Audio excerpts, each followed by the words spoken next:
Hey folks, it's Uncle Jay. Today we're going to talk about my very first overseas deployment. Yeah, I was 18 years old. I was a private and a known troublemaker. My platoon sergeant, Sergeant Pogue, no shit, he had me identified as the barracks lawyers with all my clients who I was constantly having to get in and out of trouble. Well, anyhow, he ended up having to send me to Turkey, and that worried him something fierce, and rightfully so, I guess.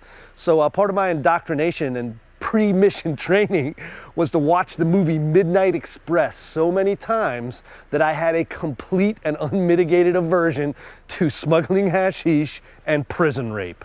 Covered. Will never happen in my lifetime. But anyhow, eventually the trip was going to happen, and one of my buddies, Joe Mack, who used to be in 82nd Airborne, happened to be over there on advance party, so he had already reconnoitered the area and had all kinds of bad ideas for my arrival.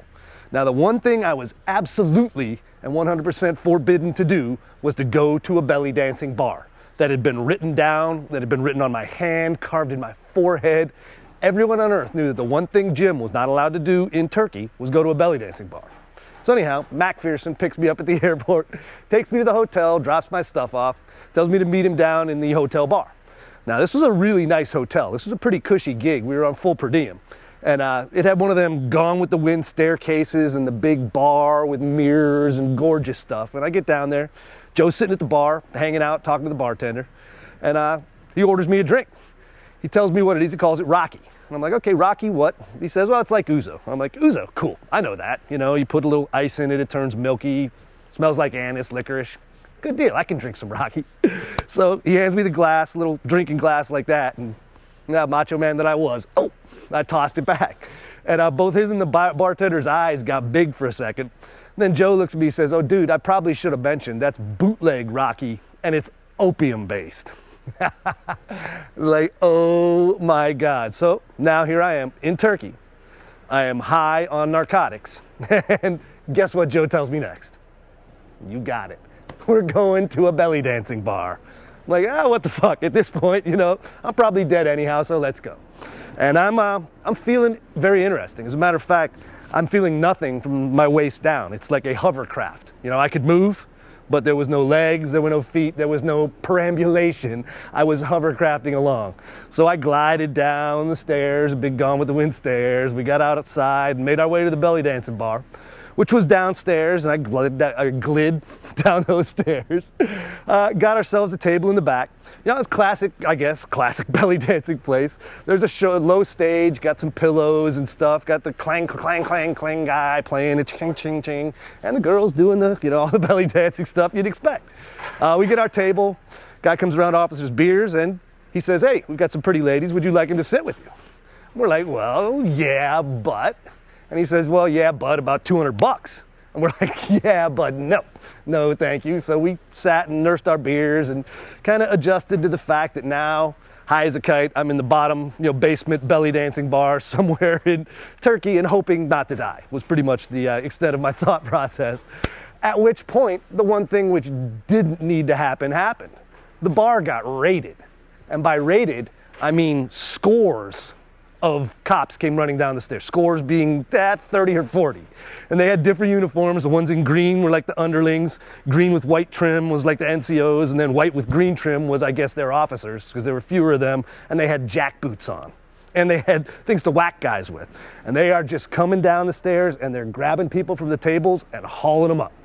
Back and forth, and by this point, Joe and I are both puckered up like that, going, oh my God, it's gonna come true.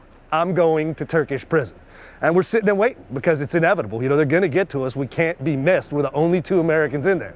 And they hauled people out. They hauled the band out. You know, and by this point, they're like 2/3 of the way done, and some of the people are coming back down and going back to their tables. But you start noticing that not everybody's coming back. And the bass player for the band didn't make it back. But they start playing and clanging again, and eventually it dawns on us that they're just going to pretend we're not even there. We did not factor into the raid, and thank God that was not the first time I had to endure Turkish prison. Okay, now later, the same trip, we're driving home in a taxi, or driving from the airbase we're working at, taxi to our hotel. And, you know, we're kind of just tooling along, not paying attention to anything, but we each do have a beer in our laps, you know, and we're drinking those kind of surreptitiously and cruising along. And all of a sudden our taxi driver kind of enters a circle, you know, just one of them European big ass roundabouts. And he kind of, as he enters the circle, there was a motorcycle cop standing there in green leathers and jack boots, who was kind of leaning against his bike and kind of went like that. Our taxi went by, and apparently that meant stop your taxi driving ass right now, because our guy went by and that motorcycle cop hops on his bike and screams up next to us, starts yelling at the taxi driver and pointing. Taxi driver pulls over as the guy gets off his bike, hangs up his helmet real calmly, you know, parks the bike, does all his stuff, and walks up and then reaches right in the open window of the taxi driver and jerked him out through the window. Beating the shit out of him. I mean, kicking him, beating him, basically tore him a new one. All right, at this point, now my buddy and I, Joe Mack, we're sitting in the back trying to put our shirts over our beers and pretending, you know, that we're not in a Muslim country drinking beer with a taxi driver who apparently is going to burn in hell. Well, we sat until the guy was done beating the taxi driver. Then he walks up, you know, Joe rolls down the window next to him. The guy leans in and says to us in the politest, perfect accent, he says, "Gentlemen, I am very sorry for the inconvenience. I will call you another cab." That was it, dude. Taxi shows up, we ride back to the hotel for free, and again, that was 2 for 2. Didn't end up in Turkish prison.